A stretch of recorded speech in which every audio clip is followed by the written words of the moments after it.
Hello there, welcome to the Comments and New Collaborative Projects by Espreso.Global and Ukrainian media. I'm Olena Solodovnikova, and it's great pleasure for me to be joined by David de Yong, a journalist and author of the book of Nazi Billionaires. Hello, David. Hello, Olena. Thank you so much for having me. David, the Germans are often used as an example, saying they were able to speak frankly about their own crimes and that this educated future generations. But your book proves that this confession does not concern wealthy business families. How does the world pay for these unlearned lessons now? I mean, I think that, German business family, you see that in many societies, right, where the wealthiest and most powerful actors of a society, they think that the rules of a society don't apply to them. Where you have a German population which has done an incredible job at reckoning with its past.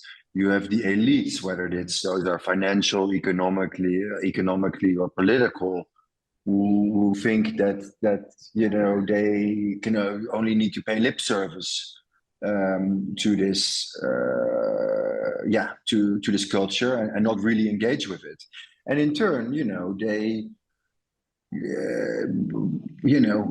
the problem that they cause for the world is that they lie about history. And of course, in a time when we live in such misinformation, where there's so much already untruths being spread over social media or through various other channels, this is a very problematic, where you have the wealthiest people in the world, who are actively covering up history and distorting history, where people end up receiving money in the name of Nazi war criminals or honoring war criminals who are responsible for the deaths of thousands of men, women, and children. Yes, and what is your opinion? Why do Russians constantly speculate on the topic of the World War II, continue to the fight of the Nazis and threatening of reach Berlin again? Probably 2 years ago, at first it seems like a funny joke, but now they all want talking about that unavoidably big war involving NATO. Why they are speculating with this topic every time? About you with regards to why they invoke Nazism and denazification, or they started with the topic of the generally. Generally, they started on their talk shows. They talk a lot of the World War II, about that Russians was Yes. the winners, Right. and they were winners, and all in all, they were winners the second time on the modern history. Right. I mean, it's a narrative, right? It's propaganda, right? It's demagoguery, right? I mean, they're kind of framing. Well, I mean, one could. They are framing this fight again in these kind of existential terms of where the Nazis are coming for them, which is just a total upside down of the truth and of history. Whereas, of course, the Soviet Union did play an incredibly important role in liberating Europe, from Germany. That has no bearing on what has happened, what they currently are doing to the rest of the world. Now, I mean, that's just historically inaccurate, and in a way, they're engaging in the same way with history as these families that I write about. They're completely distorting history and abusing it for their own purposes, which is totally perverse. Yes, and at the beginning of the full-scale escalation, the Russians were often compared with the Nazis. Is it correct to say so? Because we have a term fascists now. And what is the difference between them? Because as for me, fascism is a kind of the simulacrum, the fake, without real ideological platform. So you're asking is it correct that that we compare the Russians, that the Russians are being compared to the Nazis, or that the Russians are doing the comparison, are calling other people Nazis? The first version.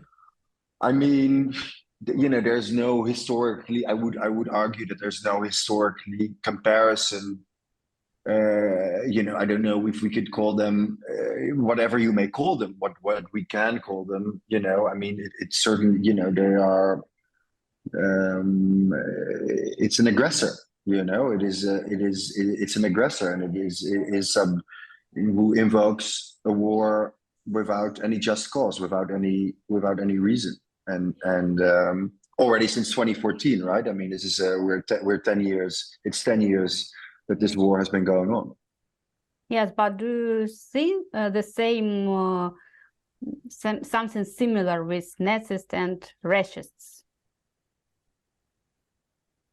I mean, there's certainly the parallels in terms of kind of the fact that Russia has become a total totalitarian dictatorial country where they murder their opposition leaders, where journalists are getting arrested and put behind bars, where hundreds of thousands, where they invade countries or a country or countries. I mean, Putin previously has also invaded other countries like Georgia, for example.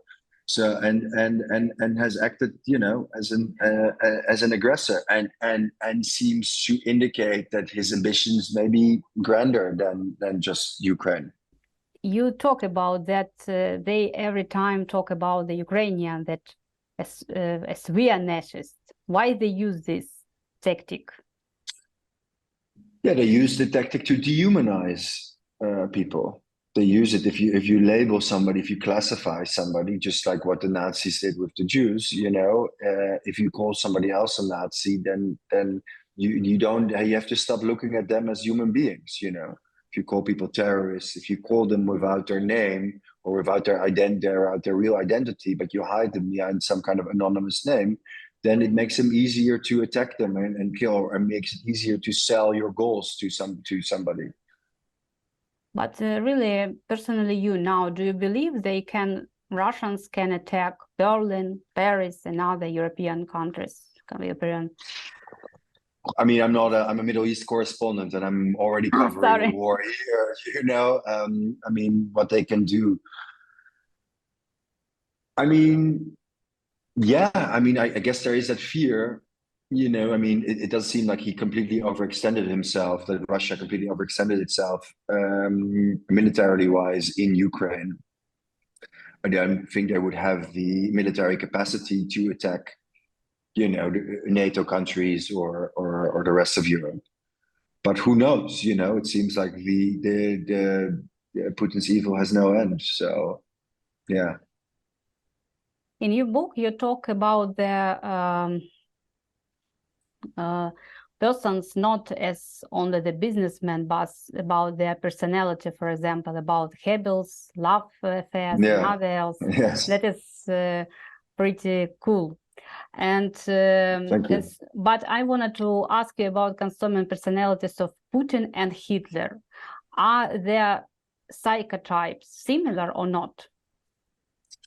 I'm not an expert on neither Putin or Hitler, but I am reading this really good book now, which is called The Wizard of the Kremlin, which is a novel by a Swiss writer. I just started reading it yesterday. I would say any dictatorship, you have one strong man, and then there's this whole apparatus around it, which keeps it in check, right? Whether it's the SS or the FSB or whatever,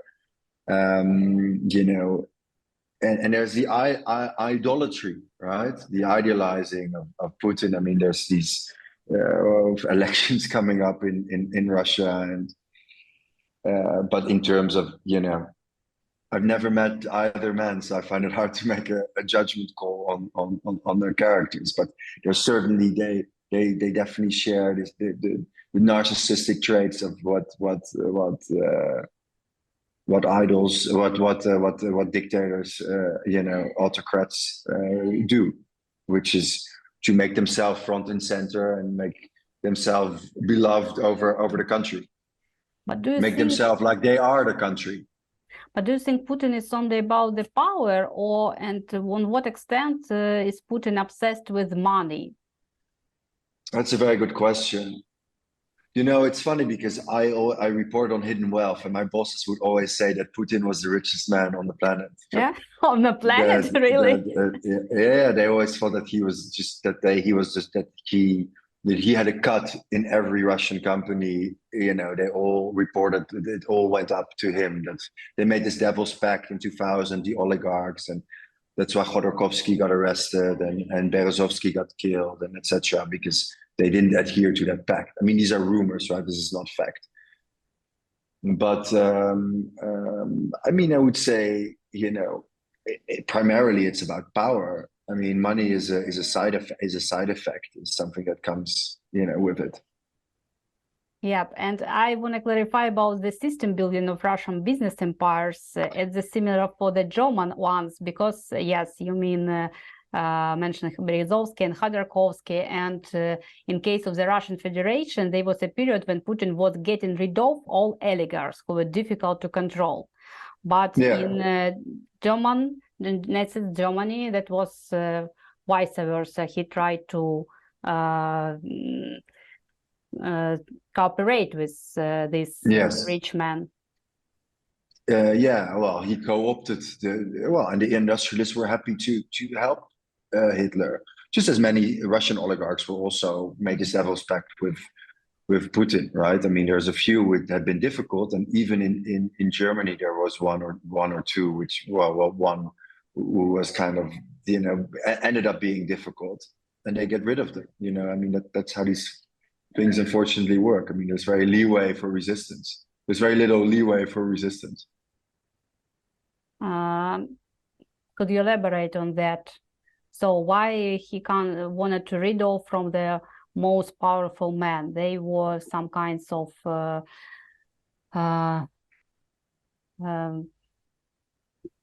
he was frightened from them. Well, they didn't adhere to what he because he then in the case of Hitler and Fritz Thyssen, he overtook the Thyssen steel empire because Thyssen voted against the German invasion of Poland in 1939, and they want everybody, especially the most powerful people, to toe the line, and so certainly there's room for resistance. But what happens when you resist is that you go into jail or you get killed. That you see that in Nazi Germany, you see that in modern day Russia as well. Yes, and it's my impression that, as your book mentioned, the German businessmen, most of them were not at start. They were not eager to join the Nazi party, but they did so because of the benefits of their business interests. And is the same with Russians businessmen or not? Yeah, they wanted to expand their bottom lines. They wanted to expand their business empires. They wanted to expand their fortunes. That's all they cared about. That question is the question is the main question for all Ukrainians now: how to make all foreign companies finally leave Russia? Because a lot of them previously say, "Oh yes, we can go away," but they continues staying here and make money. It's very difficult, right? I mean, it's very difficult to force non-governmental actors with a lot of power, such as multinational companies, to do anything, right? I mean, you can go to buy a share and become a shareholder and complain at a shareholder meeting, but it's very difficult to do these things, generally. I mean, I would say that it's a combination of political pressure, sanctions, fines, and shareholder pressure. But of course, there's also the risk of, the companies are reasoning from their financial perspective, right? Not from politically or a moral perspective. They want to do what is the best for them, for their shareholders, for the bottom line. And it might be that staying in Russia is better for their bottom line. So they will, some companies and others get expropriated, I mean, the Russian government took them over. So, yeah. Yep. I think after the expropriation, all this company will be have a very little profit. Yeah. What do you think now? I don't know. I can't speculate on that. I don't know how these companies are run in Russia. Yeah, that's hard to say. Yes, and what is your explanation? What does the imposition of sanctions don't work in case of Russia? Because the world continue precise and uses this tool, and it doesn't. No, but it's only the Western world, right? It's only very few countries who are actually joined sanctions. I live in the Middle East. Nobody in the Middle East has joined the sanctions against Russia. All the Russians are moving to Dubai. Yeah. Yeah. So, Israel, Emirates, or Iran is one of the biggest allies of Russia, North Korea, I mean, these countries continue to do business, sell arms, buy their oil like India does. There's a lot of, But why, for example, position of Turkey and Arab Emirates, which are trying to benefit from Russian-Ukrainian war?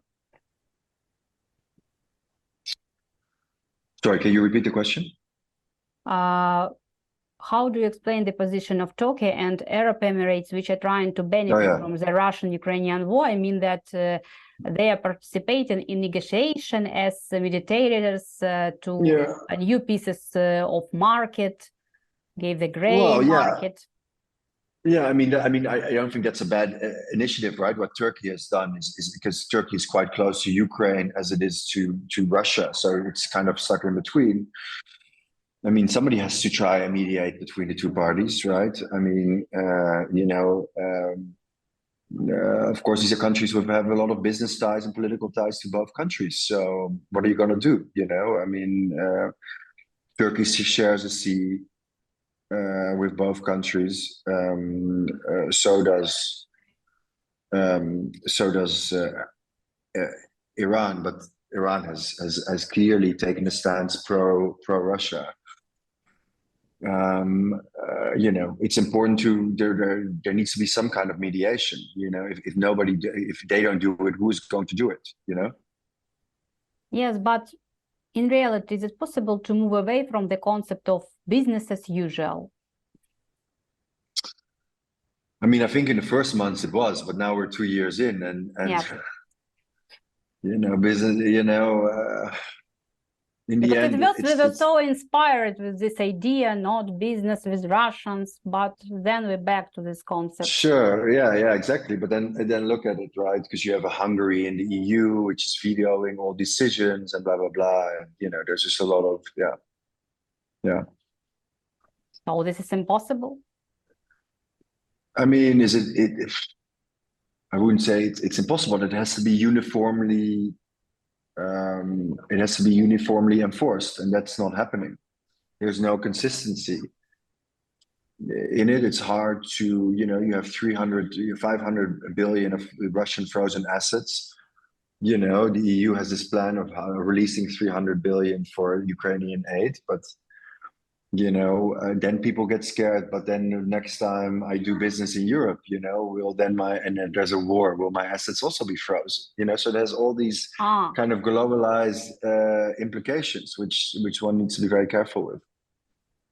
Yes, but Russians' argument, if these assets will be frozen and some process will be taken by Ukraine, all world market will stop. Is it possible that all market will stop without this money in Russians' money in European banks? No. I mean, of course, it's not. I mean, it's a lot of money, but it's not. Relative. It's not. It's not that it can't function without. You know what I mean? You used to live in Berlin for a Yes. long period of time. And what do you say about Angela Merkel? What about her fault for supporting all Putin's initiatives, such as Nord Stream and others? Do you think she was loyal to Putin because of some compromising material on her? No, I don't No. know. I don't know. I It's don't a know. I don't. conspiracy theories. What do you Yeah, think? yeah, but I don't do conspiracy theories. So, no, I mean, listen, German policy had made itself already from Helmut Kohl and Gerhard Schröder to Angela Merkel, and now also less so under Scholz, completely beholden to Russia because of the gas. And that was German policy. And in Germany, things change not very quickly. It takes a lot of time for things to change. So, yeah. But why Merkel was so big supporter of the all Russian initiatives? She was, I guess she was skeptical of Putin, but she, as you called, Handel durch Wandel, as they say in Germany. You dealt with somebody by dealing with them, by engaging with them, not by ignoring them. Mm-hmm. And what is about the new German policy? Why they change their point of view? Well, because of the war. Simple as that. I mean, they had to, it's now suddenly it became a different story on February 24th, 2022. And they had to make a big U-turn. But, they had their hands tied. Whatever were they going to do? Mm-hmm. You know that many people rely on the International Criminal Court and Hague Tribunal to punish Russia at the end of the war. And however, your book proves that most business criminals in Germany have not been punished. It's because they have enough money for highly qualified lawyers, or it's because of all the system of the world? I don't know. I mean, at the time, I can only say what happened at the in the late 1940s, and that was that,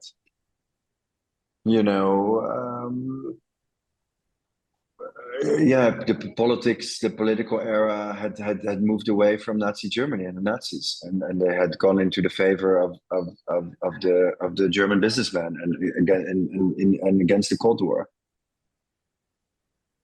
Sorry? It had turned against the Soviet Union.